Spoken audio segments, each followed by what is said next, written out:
اللہ تعالیٰ نے دنیا میں ہمیں اس مقصد کے لیے بھیجا، وما خلقت الجن والانس الا لیعبدون۔ اللہ فرماتا ہے کہ تمہیں پیدا کرنے کا مقصد میری بندگی اور میری عبادت ہے، اور دنیا میں جب ہماری زندگی کا مقصد اللہ کی عبادت ہے تو اب ہم نے یہ دیکھنا ہے کہ ہماری زندگی کے اگر 60 سال ہیں تو اس 60 سال کے عرصے میں ہم نے اللہ کی عبادت کتنی کی ہے، جبکہ ہمیں عبادت کے لیے بھیجا گیا، ہم نے اس وقت کو اپنے لیے قیمتی کیسے بنانا ہے۔ ذرا تھوڑا سا دھیان اور توجہ کرنا میری ایک بات پر۔ مثال کے طور پہ ہم اپنی زندگی گزار رہے ہیں، کوئی 50 سال کی زندگی گزار رہا ہے، کوئی 60 سال کی زندگی اور کوئی 70 سال کی زندگی۔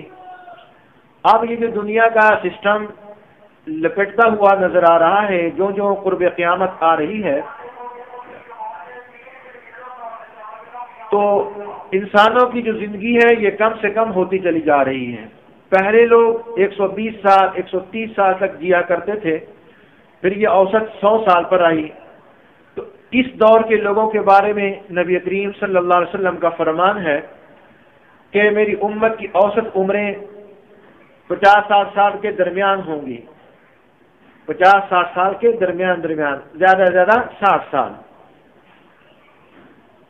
میری ماں و بہنوں، اگر ہم اس 60 سالہ زندگی پر ذرا غور کریں تھوڑا سا، کہ ہم اس 60 سالہ زندگی میں کتنی عبادات اللہ کے پاس لے کے جا رہے ہیں۔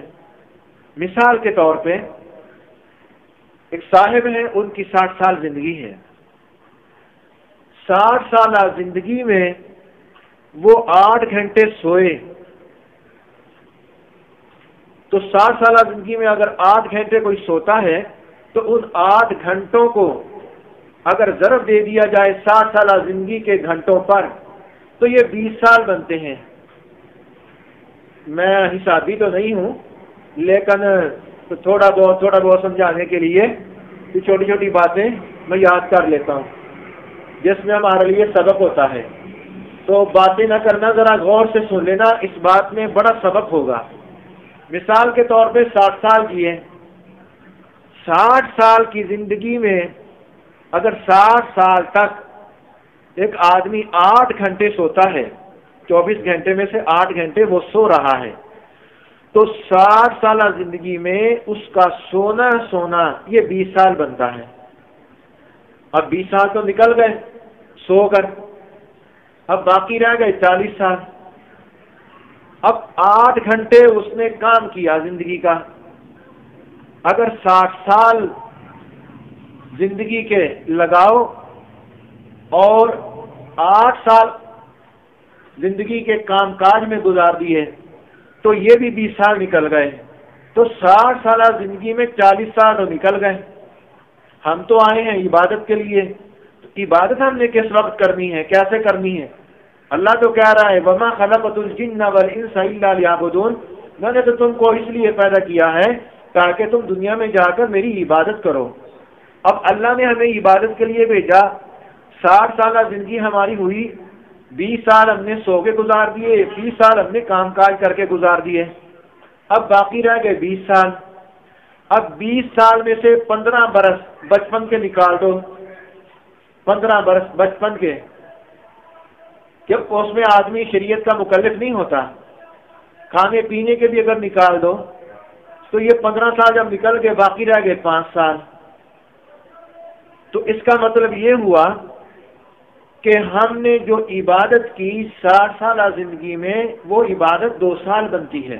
اگر عبادت کی ہے، نمازیں پڑھی ہیں تو نمازوں کو 20-20 منٹ لگتے ہیں، تو اس کا مطلب یہ ہوا کہ 60 سالہ زندگی میں پورا اگر عبادت کا حساب اکٹھا کر لیا جائے، جو روزانہ ہم 15 منٹ نماز کے لیے نکالتے ہیں تو یہ 2 سال بنتے ہیں۔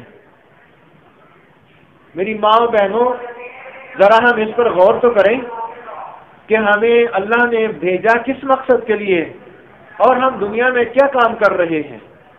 8 گھنٹے سو کے گزار دیے، 20 سال چلے گئے، 8 گھنٹے ہم نے کام کاج میں گزار دیے، 20 سال چلے گئے، اب 20 سال باقی رہ گئے، 20 سال میں سے 15 سال بچپن کے نکال دیے، اس میں آدمی لا اولاد کھیل کود اس طرح کی زندگی گزار لیتا ہے۔ پھر اگر 10 منٹ لگا دیے جائے کھانے کھانے میں تو یہ 2 گھنٹے، یہ 2 سال یہ نکل گئے۔ عبادت کے لیے ہمارے پاس کون سا وقت بچا ہے؟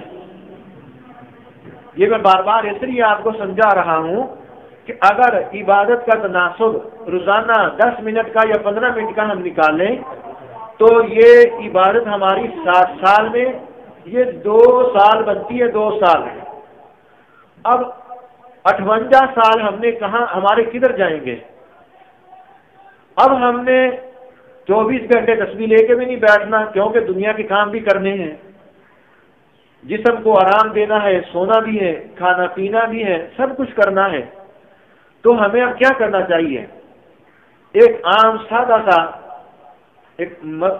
سادہ سی بات ہے کہ اگر ہم اپنے سونے کو، اپنے کام کاج کو نبی کریم صلی اللہ علیہ وسلم کی زندگی کے مطابق بنا لیں، اسلامی تعلیمات کے مطابق بنا لیں، سنت کو اپنا لیں، تو میری ماں بہنوں، ہمارا سونا یہ بھی عبادت، ہمارا کام کاج کرنا یہ بھی عبادت، اور 40 سال ہماری عبادت میں گویا کہ لگ گئے۔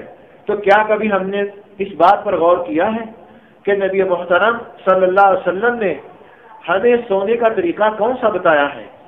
کیا ہم کبھی سنت کے مطابق سوئے ہیں؟ کہ سنت کے مطابق سونے کا طریقہ یہ ہے کہ اپنی چارپائی پر لیٹ کر دعائیں پڑھتے ہوئے سو جاؤ، اگر دعا نہیں آتی کوئی سورت پڑھ کے سو جاؤ، اور کم سے کم اگر کچھ نہیں آتا تو کلمہ طیبہ لا الہ الا اللہ یہ پڑھ کر سو جائے۔